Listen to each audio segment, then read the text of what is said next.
जैसे हम मरीला वैसे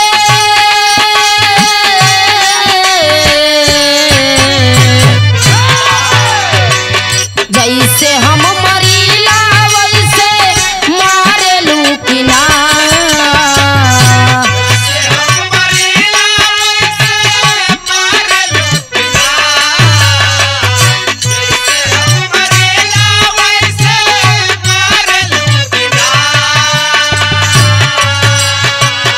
जैसे हम मरीला वैसे मारे लूकिना अपना पागला से प्यार बोला कर लूकिना अपना पागला से प्यार बोला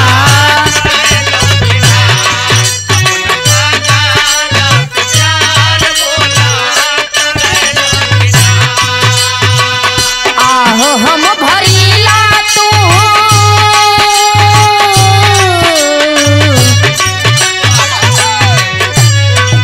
आहो हम भरीला तू भार लूकिना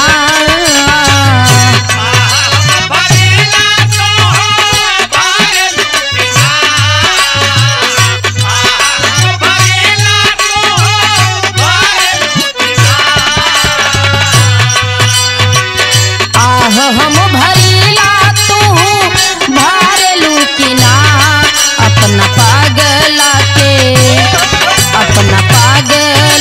याद बोला कर लूकिना अपना पागला के याद बोला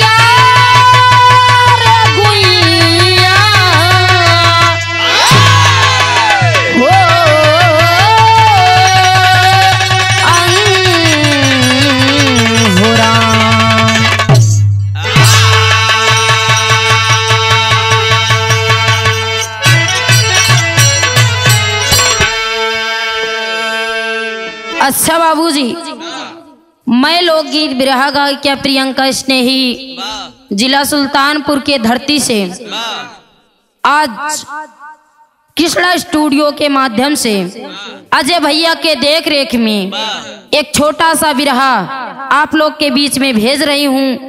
गाने बजाने में कोई त्रुटि हो तो आप लोग क्षमा करें। जहाँ तलक हमारे बिरहा जात बा, जे भी हमारे बिरहा के सुनत बा, हाथ जोड़ के विनती बा कि अपन प्यार दुलार जरूर दी। 4 लाइन भूमिका से कहना है हमारे सब कैसे।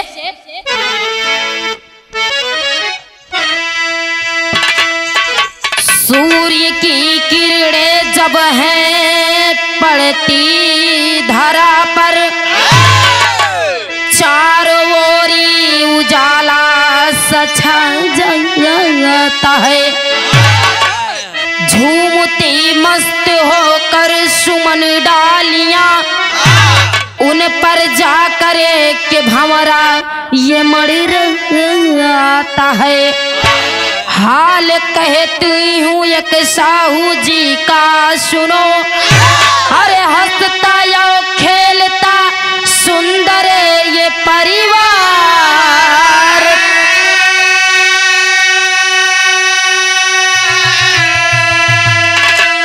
लिखते हलचल कभी अपने कलम से सुनो, बीबी की लीला ये उनकी अपरंपार था।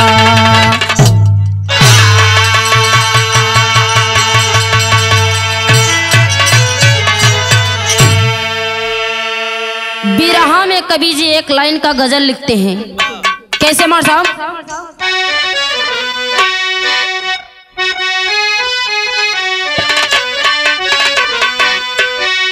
बड़ी मार्मिक लाइन बा। अरे बहकी हुई निगाह भटकती जरूर है,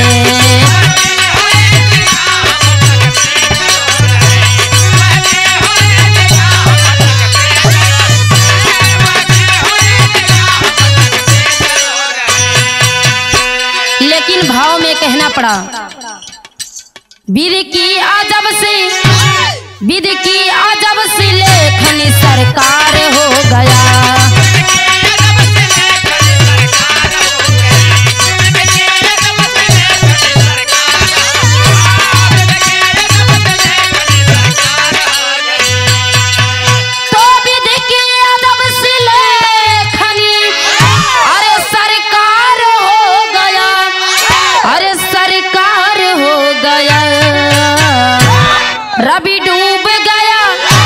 रवि डूब गया सगरो अंधकार हो गया।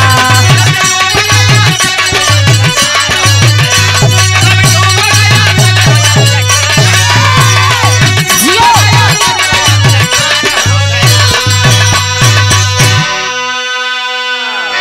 विधि की अजब सी लेखनी सरकार हो गया। रवि डूब गया सगरो अंधकार हो गया। कवि ये 4 लाइन नजम के भाव से कहना है।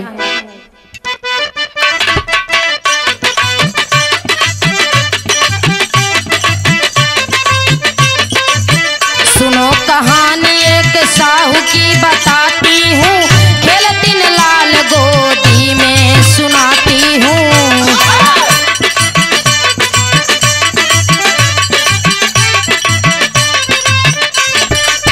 गम साहू के दिल में सुनो एक अपार भई, घोर गम हुआ स्वर्ग पत्नी जब सिधार गई।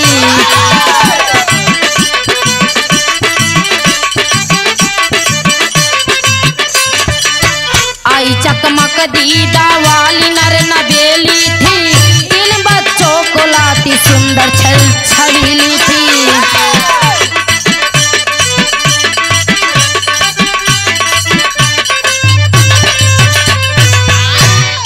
कहानी के शुरुआती बात जिला गढ़वाल उत्तराखंड से लिया गया है।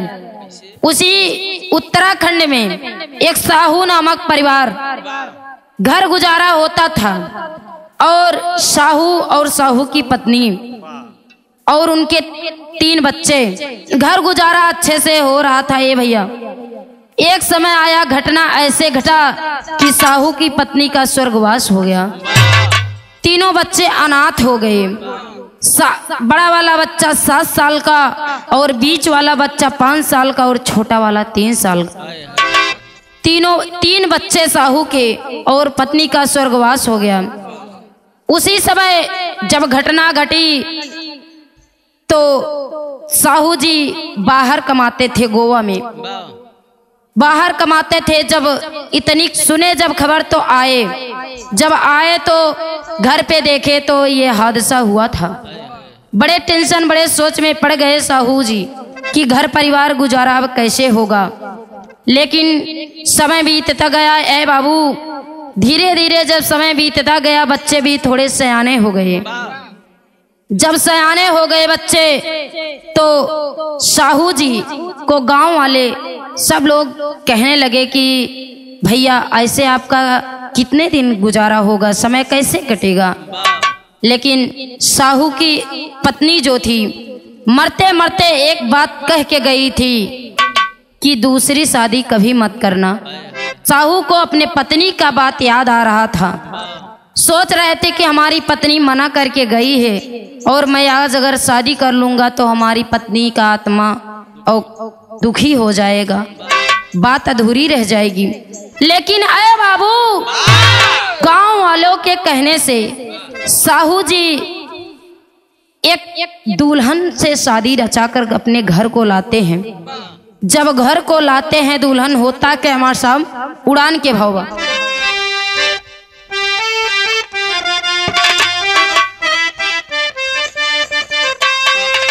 तो साहू गए बात को मानी,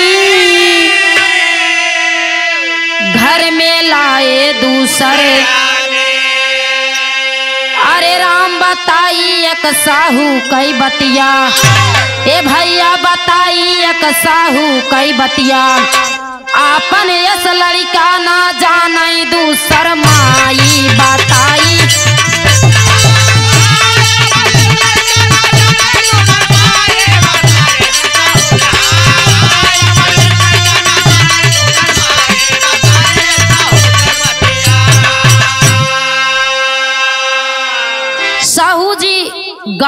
वालों का कहना मान लेते हैं कि कहते हैं चलो ठीक है, दूसरी शादी की तैयारी करने लगते हैं। ये बहू शादी की तैयारी करते हैं, कहना पड़ा हमारे साहब कड़ी के भाव लगल।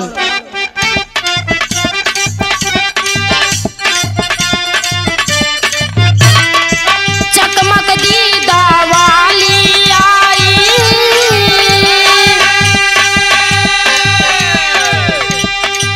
चकमक दीदा वाली आई, साहू भवन माझार सुना।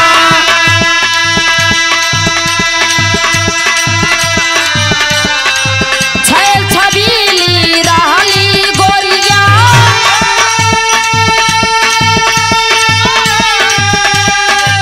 आगे कई विस्तार सुना।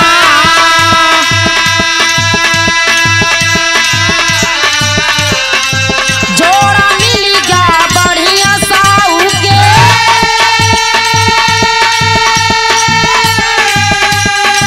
नारी करती प्यार सुना।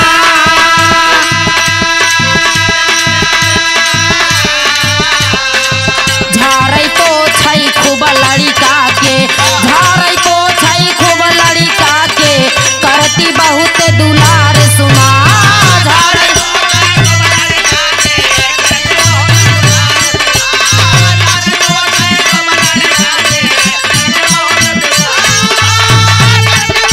अरे जिया बहादुर,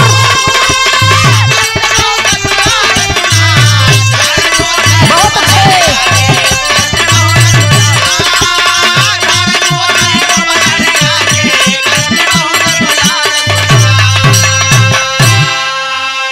आए बाबू, साहू के परिवार में साहू जी शादी करके एक अच्छी सी दुल्हन अपने घर को लाते हैं। घर में दुल्हन आती है, वही कलयुग की दुल्हन घर में जब आती है ये बाबू, साहू जी के सामने अच्छे से तीनों लड़कों का पालन पोषण कर रही थी साहू की पत्नी। लेकिन साहू की पत्नी बोलती है कि ऐसे आपन और हमारा और आपका कब तक गुजारा होई, एक न एक दिन आपको बाहर कमाने के लिए जाना ही पड़ेगा। साहू के पत्नी साहू को ऐसे बोलकर गोवा भेज देती है बाबू। साहू जी गोवा में जाके अपने काम पे लग जाते हैं। साहू जी गोवा में कमाने लगते हैं, लेकिन इधर होत का बा बाबू, एक लाइन तर्जबा।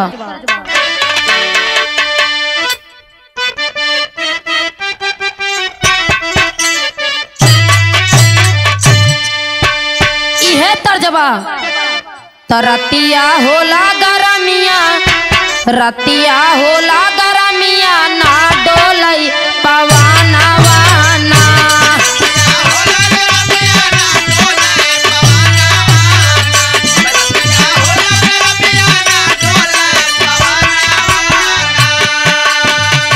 लूटई बहार नाही जाना ता सुगाना वाना।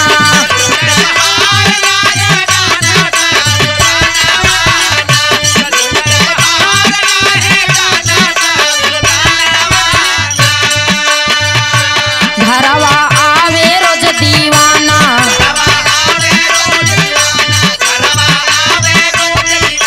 रात भर मौज उड़ावे मस्ताना।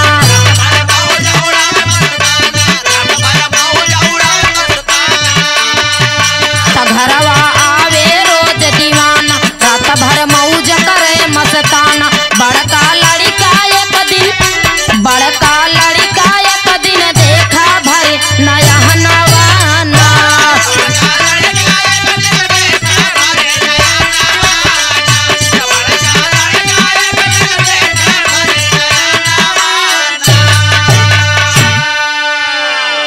आए बाबू, साहू जी गोवा कमाने के लिए चले जाते हैं। इधर साहू जी की पत्नी नैहर के कोनो आशिक, साहू की पत्नी के कोनो आशिक नैहर के फोन से बातचीत होत बा, बराबर आना जाना लगा बा। ए बाबू, कहा जाता है कि चोरी एक न एक दिन पकड़ी ही जाती है। चोरी का काम कभी टिकता नहीं, चोरी करना पाप है।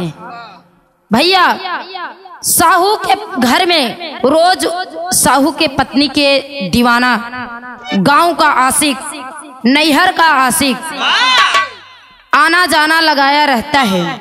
आना जाना लगा वो आशिक के ए भैया साहू जी के घरे। समय बीतता गया। एक दिन बड़का लड़का के नजर पड़ी गया। जब बड़का लड़का के नजर पड़ी गया तो बड़का लड़का के जब नजर पड़ी है बाबू, तो सुबह भाई लड़का पूछे अपने मातारी से, का पूछे मार साहब?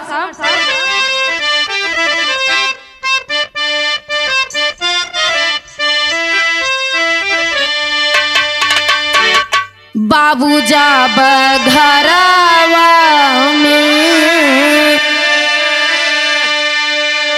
आवई ता खिलावई हमके, अरे हथवा में ले आवई कुछ समानवा।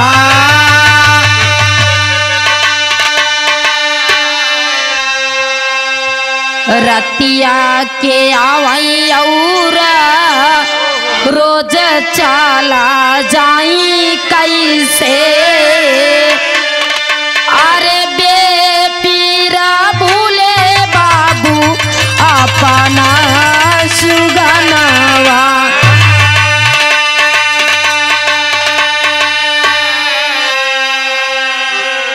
माझी लाला नावा के अरे सीनावा में भोका दिहली, अरे छुरिया से लाई दिहली लाल के परनवा।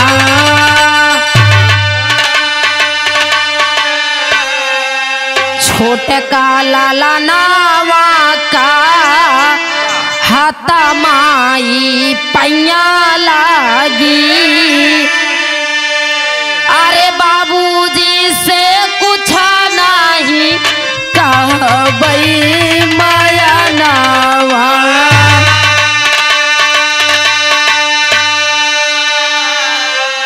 अरे तुरतई पापिनी आऊ ठाई के काटारिया हो, अरे सिनावा में भोक दिहली बही गईली खूनवा।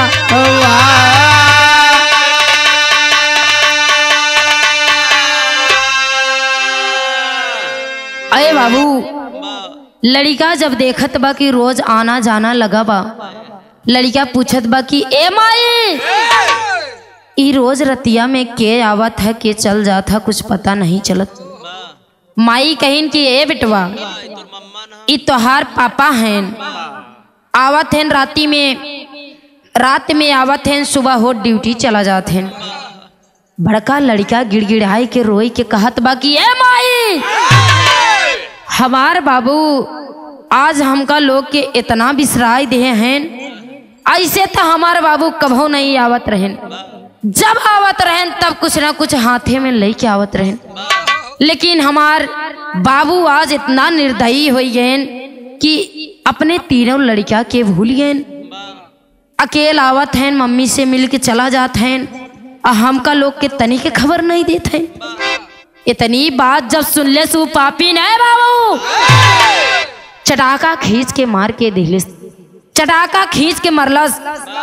बड़का लड़का जमीन पे गिर गया। हे बाबू जब बड़का लड़का जमीन पे गिर गया तो मझिला भी लड़का ऐस कहे माई हमका लोग के ना मारा, हमारे लोग के कौनो दोस्त नहीं बा माई। इतनी बात जब कहला से छोटका लड़का आए बाबू वो हत्यारिन पापिन तुरंत ठेल कर बाहर कर देती है अपने बच्चों को। लेकिन सबसे छोटकर लड़का जवन 3 साल के रहा है बाबू, आई के माई के गोड़वा लाग के गिड़गिड़ाई के रोई के कहत बा कि हे माई हमका तीनों भैया के छोड़ दा कि हम बाबूजी से कुछ न बतोबे, कुछ न कहबे माई। इतनी बात जब सुनले से बाबू पापिन चाकू भोग देती है तीनों बच्चों को सीने में। तीनों बच्चों के सीने में चाकू भोंक देती है। वहीं पे तीनों का आखिरी अंत हो जाता है बाबू। जब आखिरी अंत हो जाता है, मृत्यु हो जाता है, वो नारद औरत, कुलच्छन औरत अपने पिया परदेसी अपने पति परमेश्वर के पास संदेशा भेजती है। संदेशा क्या भेजती है मार साहब? एक लाइन के बिरहा में तर्जबा, उहे तर्जबा,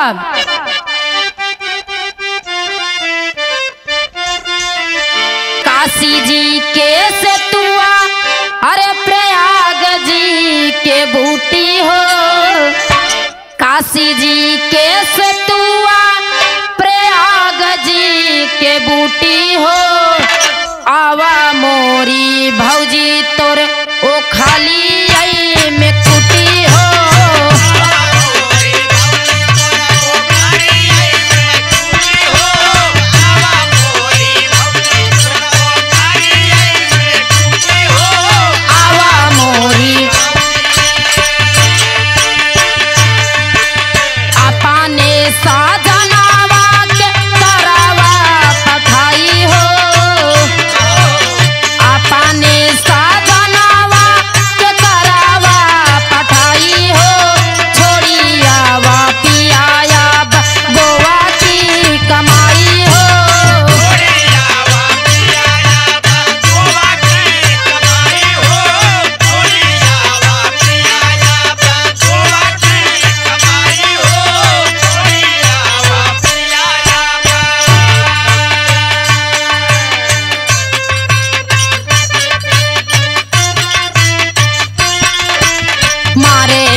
डाकू तोहरा तीनहु ललनावा,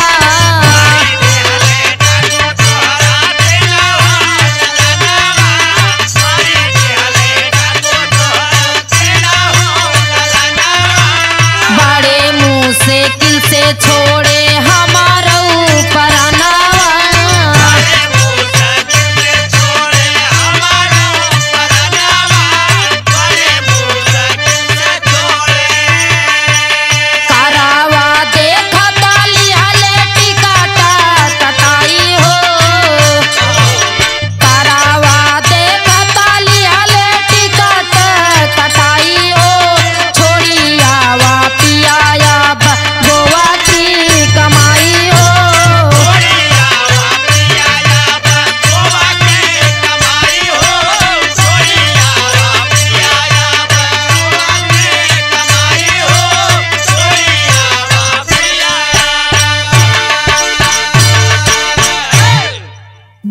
अपने पिया के तार चिट्ठी भेजत बा।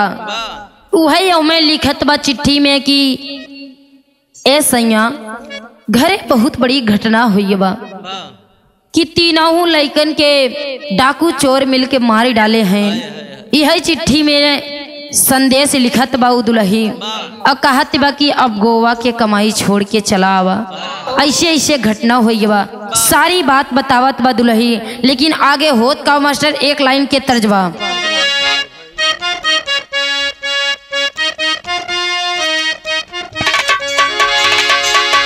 अरे काहे बादे भौजी, कौनो देवर अपने भौजाई से कहे कि भैया नाई हैं तो नाई हैं, हम तो हई।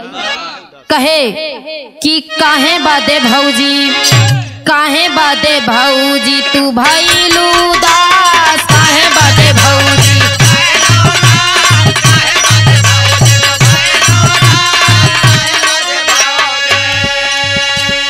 पिया परदेसवा देवारा बापा, पिया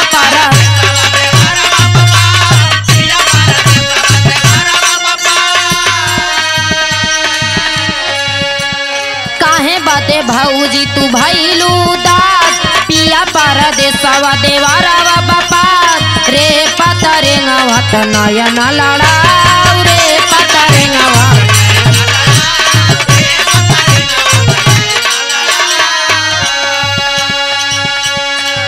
लेकिन इधर साहू जी जब चिट्ठी पाए ने भैया, अपने दिल में विचार करत हैं, सोचत हैं का साहू तबा मानावा में करत है विचार, साहू तबा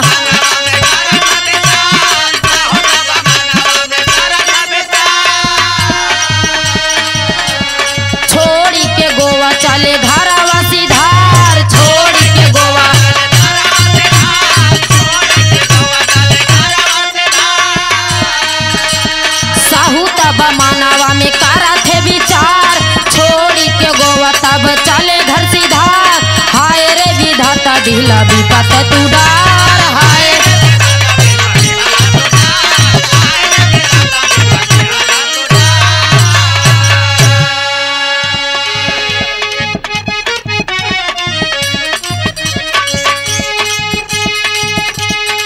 मुड़े हाथ धइ के साहू जी सोचत हैं कि अये विधाता, अब नई नई हमार शादी भाई और ये कैसे इतना जल्दी इतना बड़ा घटना घटाए दिया। कहा जाता है बाबू कि भगवान के घर में देर है अंधेर नहीं। साहू जी विचार करके टिकट कटाए के वहाँ चल देते हैं। जब चल दे ने भैया, साहू जी अपने कंपनी में सारी दास्ता बताए और वहाँ से 1 लाख रुपए लेके चल दिए। जब चल दिए बाबू, साहू जी ट्रेन में बैठ जाते हैं।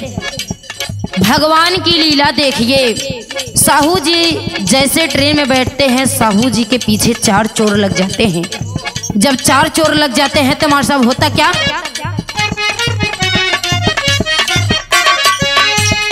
1 लाख रुपया खातिर लागी गईले चोरावा,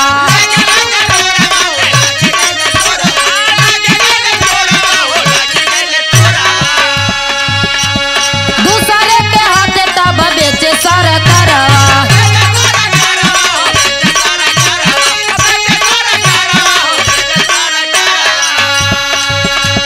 1 लाख रुपया खातिर लागी गईले चोरावा, दूसरे के हाथे तब भेजे सारा करवा। चोरावते रहला साधु जी के निहार, चोरावते रहले साहू,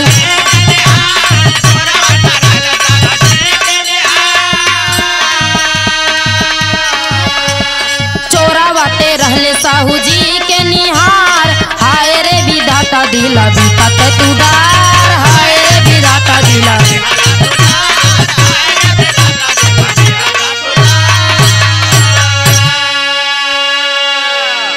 भैया साहू जी जब ट्रेन में बैठ गए, गाड़ी में बैठ गए तो 4 चोर साहू जी के पीछे लग गए। वही 1 लाख रुपया देखे, 1 लाख रुपया गोवा से चारों चोर देख रहे थे। चारों चोर वही 1 लाख रुपए खातिर ट्रेन में साहू जी के साथ में बैठ गए। जब साहू जी के साथ में बैठ गए भैया, धीरे धीरे रात बीती गए। आई के साहू जी अपने स्टेशन पे पहुंच गए, जौने स्टेशन के नाम गढ़वाल स्टेशन। गढ़वाल स्टेशन पर साहू जी उतर गए, लेकिन पंचो, चारों चोर साहू जी का पीछा नहीं छोड़ रहे हैं, साहू जी के पीछे पीछे लगे हैं। साहू जी आगे आगे चल रहे हैं और चारों चोर पीछे पीछे चल रहे हैं भैया। लेकिन आगे होत का मास्टर आल्हा के भाव लगल,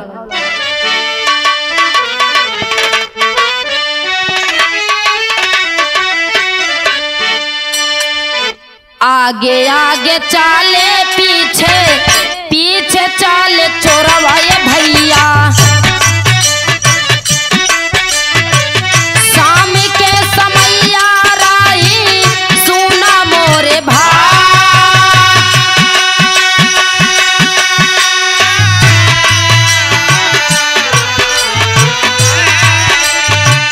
घूसले भवानावा में साहू मास तनवाए बाबू,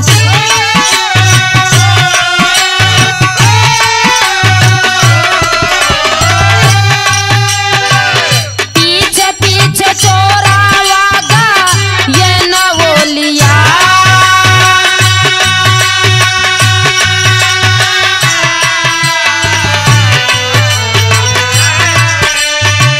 सोई गए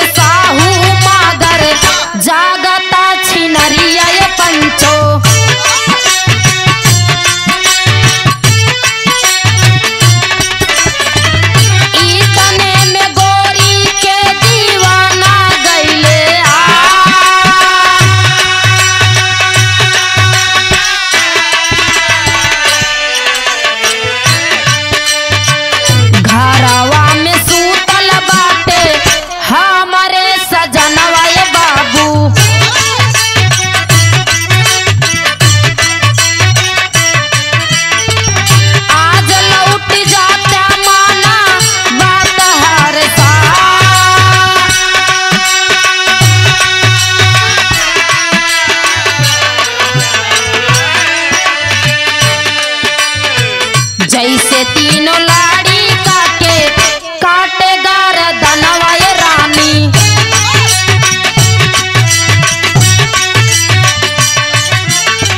वैसन दे प्यारी इनके जान से उड़ा।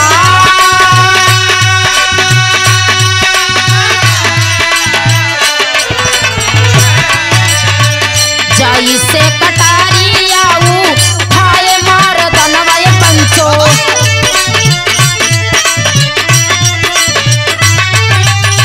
पीछवा से चोरावा था रे हो चाहू भा।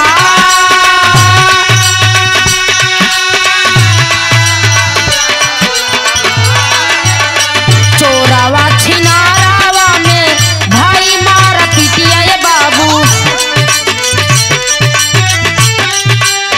देखी के सजानावा के दिहली हो जगा।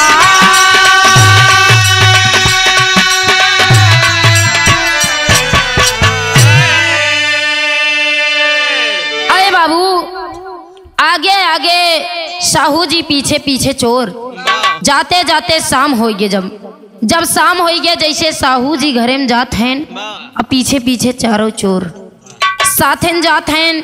चोर साहू जी के पीछे पीछे चारों चोर लगा है ने भैया। जब साहू जी गए थका मना रहे साहू जी गए आराम से लेट गए आराम करे लागे। पीछे से चोरवो चार चोर जो थे वो रहू वहीं जहाँ पे साहू के पत्नी लेटती थी वहां उसी खटिया के नीचे जाके चारों चोर छुप गए। जब चारों चोर छुप गए ए भैया आवई के समय हो गया वो दीवाना वो आशिक। जैसे आवई के समय हो गया बात गोरी सब सोए गए लेकिन चारों चोर और वो कुलच्छन नार जग रही थी। कुलच्छन नार को ये नहीं पता था कि हमारा काल नजदीक आ गया था। लेकिन अय बाबू 36 नार जाग रही है अपने प्रेमी का इंतजार कर रही है। जैसे दीवाना घर में आयल वैसे धीरे से अपने दीवाना से कह रही है कि आज हमारे पति देव आ गए हैं। आज अगर तुम यहाँ पे ना रहो तो कुछ ज्यादा अच्छा हो जाएगा। लेकिन ए भैया दीवाना मानता कहाँ है। कह रहा है कि जैसे तीनहू काल के खत्म कर रहे आज ऐसे नहू के काल आइए बा। अब नहू के आज अंतिम दिन बा। इतनी बात जब चोरवा सुनत रहा ए भैया चारों चोर सुन रहे थे कान लगा के सुन रहे थे। तो वही जब कटारी लेके दौड़ा वो आशिक साहू जी को जब मारने के लिए वो आशिक दौड़ा इतने में चारों चोर उठकर तलवार को पकड़ लेते हैं। तलवार को जब पकड़ लेते हैं ए भैया वो आशिक वो दीवाना से वो चारों चोर से घमासान युद्ध होने लगता है। ये पंचो जब घमासान युद्ध होने लगता है वो कुलच्छन नारी अपने आप को बचने के लिए अपने पति को जगा देती है। जब पति को जगा देती है तो पति खामोश हो जाता है। सोचता है आखिर ये लड़का कौन और ये तो वही चार चोर हैं जो हमें ट्रेन में मिले थे। लेकिन जब इतनी बात साहू जी खड़े होकर खामोश होकर सोच रहे थे चारों चोर साहू जी को सारी बात बता दिए कि साहू जी आपके 3 बच्चे थे। तो साहू जी बोले हाँ भैया हमारे 3 बच्चे थे। कह रहे अगर आपके 3 बच्चे थे तो 3 बच्चों को यही मारा है। यही लड़का 3 बच्चों को मारा है और यही आज तुम्हारा अंत करने वाला है। इतनी बतिया जब साहू जी सुन लेने भैया दिल में इतना दर्द होत बा दिल में इतना दर्द होत बा ए भैया आंख से आंसू ना रुकत बा। वही समय साहू जी अपने पत्नी को उस आशिक नैहर के दीवाना के संग डांट कर बाहर निकालते हैं। निकल जा हमारे घर से कुलच्छन नारी। ऐसे नारियों का हमारे घर में कोई गुजारा नहीं है। ए भैया साहू जी चारों चोर के सामने हाथ जोड़ लेते हैं और चारों चोरों का पैर पकड़ के कहने लगते हैं कि ऐ साहब, आज अगर आप न होते तो शायद हमारी जान नहीं होती। आज इस दुनिया में हमारे 3 बच्चे नहीं, इस नारी की वजह से हमारे 3 बच्चे नहीं। शायद अगर आप न होते तो आज हम भी इस दुनिया में नहीं होते। लास्ट लाइन खड़ी के भाव में कहना है, चोरवा कहते माना मोरे कहनवा भैया, अरे चोरवा कहते माना मोरे अरे कहनवा भैया, तो रुपया खातिर हम आए तोर भावनवा भैया।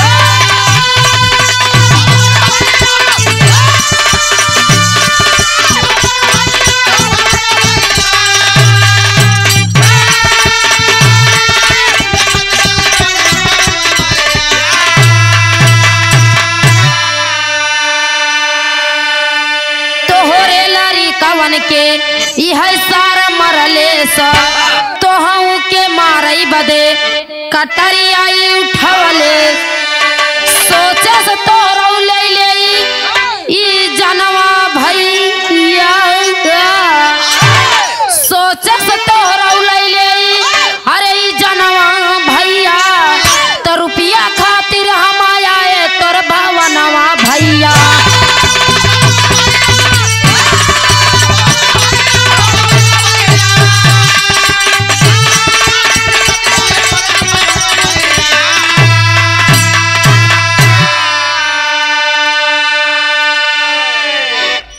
बिरहा के समाप्ति बा।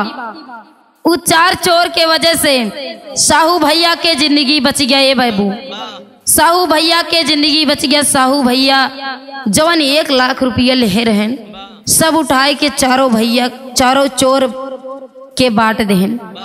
कहन लई जा भैया, जौने ताई आए रहा तू खुशी खुशी से लई जा, लेकिन हमार जान तो बचाई लिहा। खुशी खुशी से दई देहन चारों चोर के 1 लाख रुपया दई देहन। हे बाबू, तो लास्ट छाप में कहना पड़ा,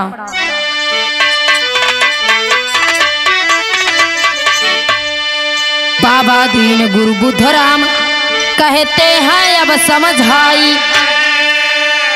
लड़का घर घर ना अरे लावई दूसर माई हो, अरे राम बताई एक साहू कई बतिया, ए भैया बताई एक साहू कई बतिया, हलचल कहे प्रियंका माई हवे कसाई, बताई एक साहू